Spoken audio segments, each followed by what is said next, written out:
Bom, boa tarde para todos. Ótimo estarmos aqui juntos. Obrigada, boa tarde. O assunto é muito bom, né? Que é Chico. E ontem, por favor, entre. Boa tarde. Ontem foi aniversário do Chico, que nasceu em 1910. Então, agora comemorando, estamos aqui marcando 115 anos de Chico, né? Eu ontem também dei o Evangelho no Lar, aquele online. E a lição que eu escolhi chama-se Marcos Indeléveis. Indeléveis, que não se apagam. E a lição também de Emmanuel é baseada numa passagem de João. E está no capítulo 10, no versículo 25. Palavras de Jesus. As obras que eu realizo em nome do meu Pai testemunham estas coisas a meu respeito.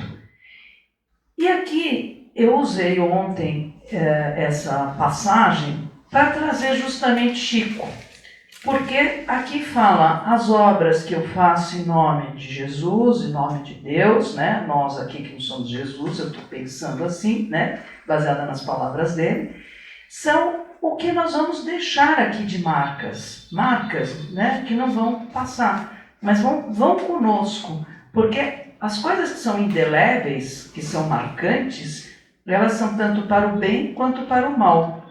E aqui nós temos como guia o Evangelho de Jesus.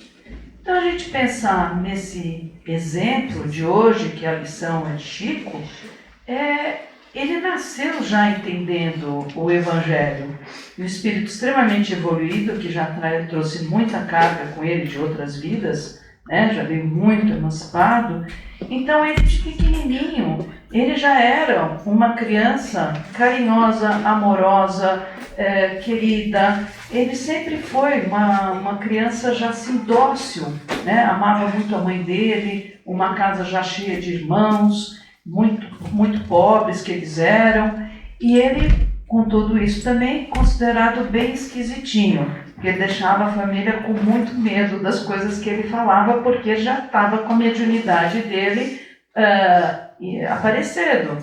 Então, em conversa assim, com adultos, ele ouve uma conversa sobre alguém, uma moça que está grávida, está com um problema sério, então tinha lá uma conversa, e ele pega e ele dá uma explicação do que a moça está tendo, né? Olha, é assim, assado, com nomes técnicos e tudo. Entre outras coisas, pai, sabe o tio não sei das quantas, ou o vô não sei das quantas, ele passou aqui essa noite, deixou um beijo para o senhor, disse que está muito bem e tal. Já tinha falecido não sei há quanto tempo. Então, assim, a vida dele sempre foi povoada pelos espíritos. Ele desde pequenininho. Ele, aos 5 anos, ele tem a infelicidade da mãe dele, Maria João, falecer. O pai muito pobre, não podia ficar com todos os filhos, só com os mais velhos, provavelmente, porque era mais velho assim, 9 anos, 10 anos já trabalhavam. E os pequenininhos foram distribuídos entre familiares. E ele foi ficar com a madrinha dele, que supostamente seria a pessoa adequada até pela função, né? Ser madrinha, ser padrinho, não é uma questão social, é uma questão que a gente, na ausência dos pais, a gente assume essa criança. E o pai achou um bom arranjo. Eu estou com esse livro aqui, que eu comprei essa semana, Hilárias e Sábias Lições de Chico, né? Nem todas são tão hilárias, tem umas que são mais tristinhas, né? Mas o fundo é muito bonito, as mensagens. Nós vamos comprar, aliás, viu? Depois, semana que vem, nós vamos ter o livro aqui.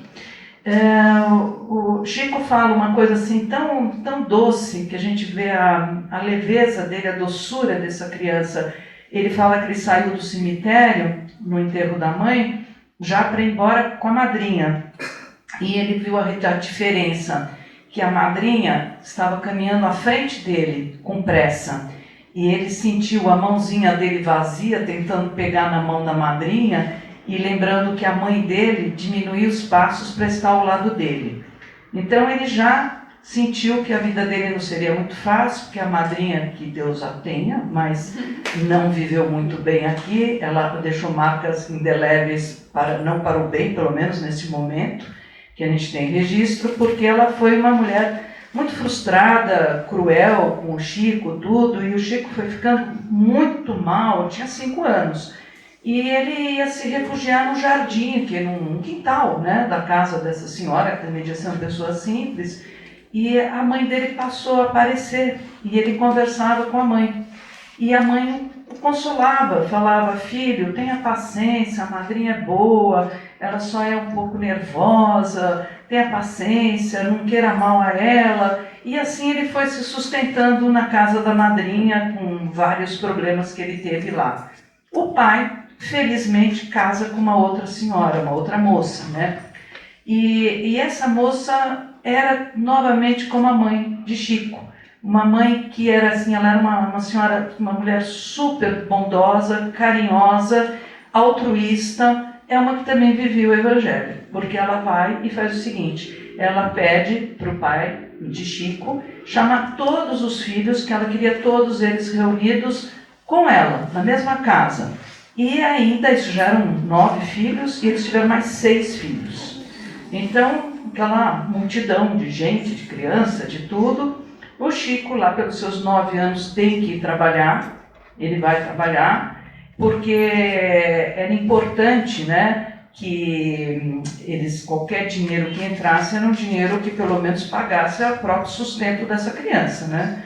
E isso, eu estava vendo uma palestra do Sotomayor, que o Marcel Sotomayor, né, e o Marcel traz como ele fez 2 livros, né? Um livro de entrevistas com o Chico, tudo, que depois virou um filme, aquele filme que é com o Tony Ramos, que tem aquele caso muito emblemático de que tem um rapaz que está sendo acusado de assassinato. E a defesa pede para o Chico, né? Isso tudo no tribunal, então, pede para o Chico psicografar uma carta. E a carta vem do rapaz que tinha desencarnado. Eles eram muito amigos. E o rapaz desencarnado põe na carta que foi um acidente. Eles encontraram a arma do pai de um ou de outro, foram mexer, aquela coisa de jovens, foram mexer, a bala matou acidentalmente. E ele foi, a justiça aceitou, né, Mirna? Aceitou e ele foi inocentado. Então isso tornou o Chico também super famoso. Mas voltando para essa questão, o Sotomayor, que fez essa entrevista, que depois vira, né, o livro e depois virou o filme, né? Ele disse que um dos motivos que o Chico não acabou em Barbacena, lá no hospício, é porque ele trabalhava. Então esse dinheiro era sustento para casa. Ele tinha que continuar lá. Extremamente perseguido pelo padre, de uma cidade pequena, nós pensando no contexto histórico, era um momento, né, no começo, sei lá, 1920, 1925, sei, nesse caso, devia ser 1920, 20 e poucos, que eu estou me referindo, o Estado era muito forte e a Igreja Católica era muito forte, e a Igreja Católica era absolutamente contra o espiritismo. E era como se fossem charlatões e que pessoas para serem perseguidas, não era realmente assim, algo que era abominável, né? E até também nas minhas pesquisas consta que muitos centros espíritas não eram casas espíritas, eram na casa das pessoas. Então as pessoas se reuniam nas casas, porque tinha essa questão de que não era bem visto, não era bom declarar que era espírita e se reunir em nome de fazer sessões espíritas. E bom, assim foi indo a vida de Chico, e quando ele tinha perto dos 17 anos, uma irmã dele adoece. E aí um médico, que com certeza já era espírita ou espiritualizado, fala para o pai, fala, olha, esse caso está com cara de caso que precisa ir para um centro espírita. Então, leva a irmã para ir no centro espírita, Chico acompanha, e assim ele é introduzido ao espiritismo, porque todas as coisas que ele tinha manifestação, ele não tinha um norte, ele não tinha um estudo. E assim ele descobre lá na primeira vez que quem aparece, a mãe dele, mas pela primeira vez ele ouve a mãe falando através de um médium. E a mãe traz cura para a filha, fala o que está acontecendo tal, e cura a própria filha. E ele fica encantado com o que aconteceu, passa a frequentar, passa a estudar lá e vai se desenvolvendo.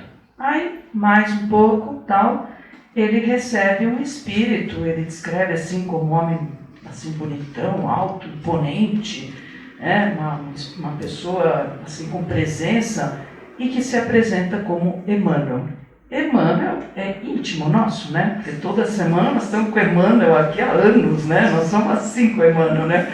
Lá em casa, quando eu dou uma dentro, falo alguma coisa que é certa, os meus filhos sempre falam, nossa, lá vem a mamãe, Emmanuel. Emmanuel já falou no ouvido dela. Tudo para mim é Emmanuel, para lá, para cá. Então, eu acho que muitos de nós temos essa admiração, né? Por esse espírito tão generoso que trabalhou tanto com Chico e com outros, né, médiuns e tanta coisa que fez. Bom, então Emmanuel fala para Chico, eu vim aqui para falar para você qual é a sua missão. E a missão você vai desenvolver e vai divulgar o Espiritismo através da literatura, através de livros, através da psicografia. E nós vamos fazer mais de 400 livros juntos. Coitadinho do Chico, fala, Emmanuel, como farei isso? Como é possível escrever 400 livros? Ele falou, disciplina, disciplina, disciplina. E assim foi. Né? Se teve alguém que teve uma vida disciplinada, foi Chico também. E assim começou o trabalho. Começaram a escrever. Antes do Chico, ele escreveu o Parnaso, e o Parnaso deu uma confusão enorme, porque eram vários autores, vários poetas, e foi daí virado de ponta cabeça, de como é que seria. Tinham pessoas que falavam que ele teria copiado, que ele teria decorado, que ele teria não sei o que, o Chico, mas viram que era autêntico o livro, né? E bom, aí a outra coisa que ele divulgou muito foi através das cartas, que ele começou a ter um lugar onde ele recebia, vamos falar do centro, que era um centro já, e nesse centro ele passava 5, 6, 7 horas, depois o Carlos pode contar mais, que sabe, né, bastante disso, e ele, quantas pessoas, parece, eu estou dando uns números, que pode ser que não seja exatamente isso, mas é perto, provavelmente, né? Diz que é em torno de 10 mil cartas que ele escreveu. Eu não sei como se tem esse controle, mas enfim, eu estou passando o que eu li. Mas que seja, foram tantos anos, né? O Chico morreu com 91 anos, então tantos anos que ele viveu e começou a trabalhar tão cedo, não me admiraria que realmente seja esse número. E isso foi atestando muito, porque essas cartas dessa comunicação com as pessoas que estavam desencarnadas, vinha com muitos detalhes. Quem recebia tinha, olha, na nossa casa, o que tem lá no seu lado do teu criado mudo, eu esqueci, não sei o que, pega lá, que é para você, ou um apelido. Então foi dando cada vez mais veracidade. Aí outro fenômeno interessante, que diz que é muito raro, que ele conseguia escrever inversamente, que é uma psicografia espelhada. Obrigada, espelhada. Então, como que é espelhada? Ele começa a escrever ao contrário, depois para você poder ler tem que pôr um espelho, e daí fica a leitura certa. Diz que isso é muito raro e que ele fazia muito isso, né? Que ele também tinha essa habilidade.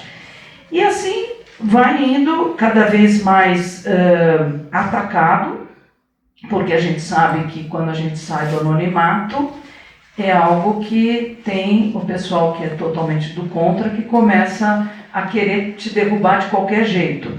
Então tem uma passagem também interessante de 2 repórteres que foram bem conhecidos na época. Um era um fotógrafo bem conhecido, é o Jean Manzon, e um outro, que eu agora não lembro o nome, depois quando eu olhar aqui me achar aqui eu falo, eles foram, os dois jornalistas, e enganaram o Chico bastante, que eles escreviam para a revista Cruzeiro, então fizeram uma reportagem muito assim, desonrosa, e pondo em dúvida a psicografia dele, pondo em dúvida o que ele fazia, tiraram umas fotos inconvenientes e tudo. E aí diz que quando saiu essa reportagem na revista Cruzeiro, o Chico pegou essa revista, leu a matéria, chorou, ficou desesperado, chamou o Emmanuel, falou: Emmanuel, olha só que horror, por que você deixou acontecer isso, Emmanuel? O que é isso? Aí diz que Emmanuel falou para ele assim, falou: Chico, Jesus foi para a cruz, você foi só para Cruzeiro. Então, ele diz, Chico, que isso foi o suficiente para ele entender. E que ele levou isso para a vida toda. Quando acontecia alguma coisa, ele falava: na verdade, né? Foi só para a cruz, ele foi para a cruz e eu fui para Cruzeiro. Então, ele ia relevando uma série de coisas. Essa relação deles, eu acho muito interessante, porque foi uma relação onde Emmanuel, ele ensinou muito a Chico conseguir ter bom humor.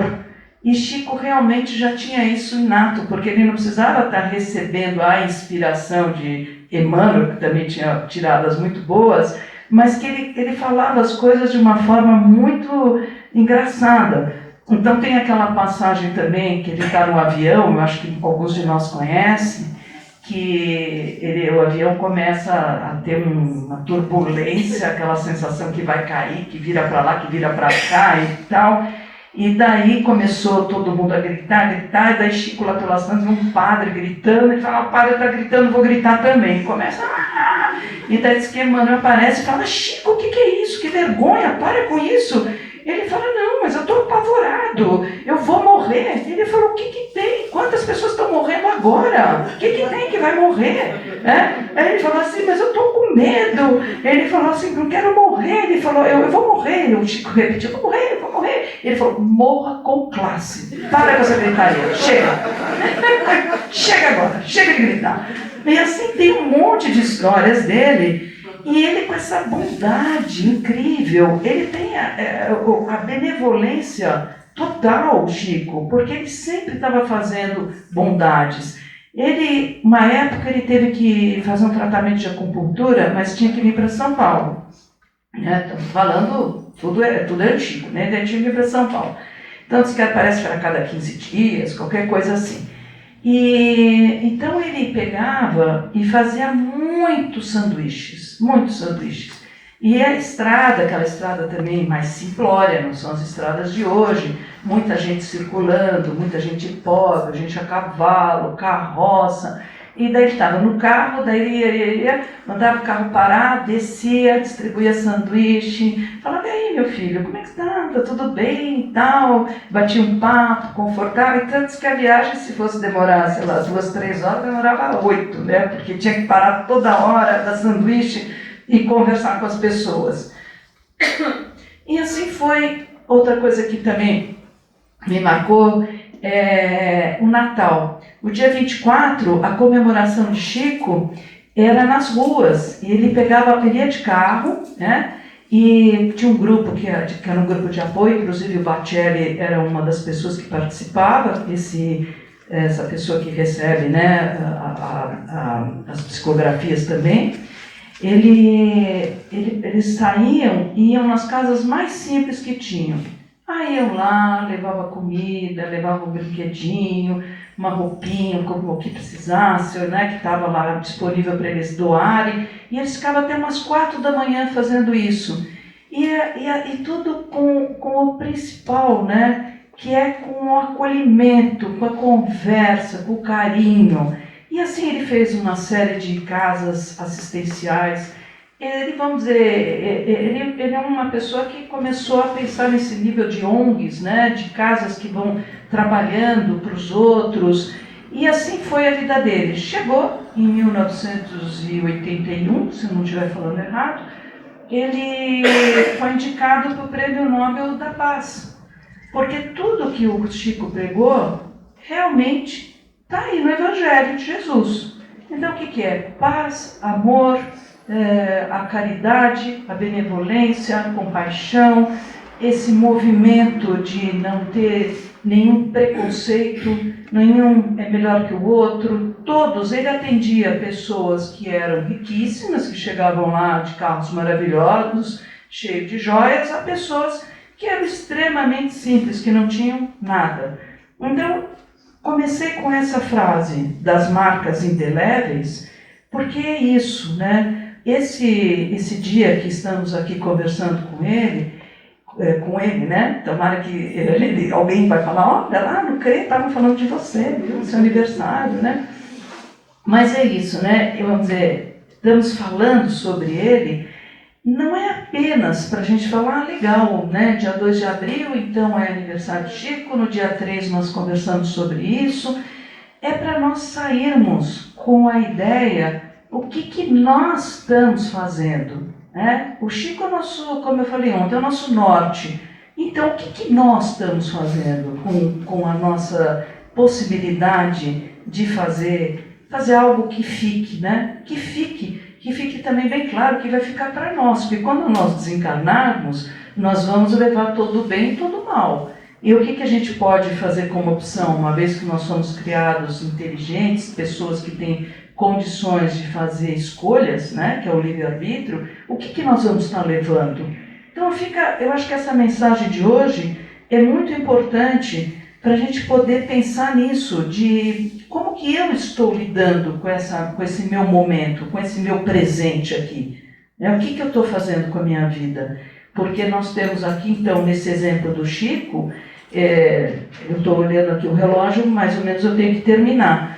Mas quantas coisas, olha, eu tenho aqui um caderno que daria para a gente falar algumas semanas aqui, de coisas sobre ele. Mas eu queria passar, pelo menos, essa ideia, né, de que fique para nós esse momento de hoje como um exemplo mesmo a ser seguido. Nós temos o exemplo de Jesus e de algumas pessoas como Chico, que viveu a vida de uma bondade, de uma humildade, uma simplicidade e com muito bom humor.